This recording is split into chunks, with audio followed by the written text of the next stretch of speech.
view ni sa Panangason guys sa kato sa Pikas at bang simbahan man siguro na no simbahan to mga balay guys. May nakampano eh. Ah, Yun siya. pindot kayo siya guys. Oh, no. Muning view sa Panangason guys. Panangason sentro.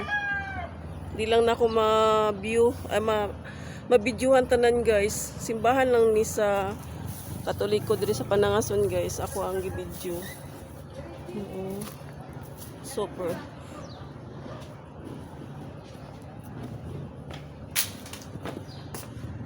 Sulod sa simbahan nila guys.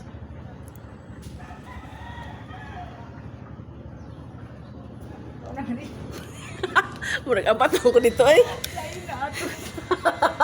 Ako pong ulo.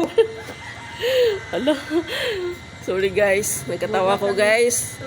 Oy ko kabalo guys nga nagipicturean day ko sa kong kauban. Bye bye guys. Salamat sa inyong pagtanaw.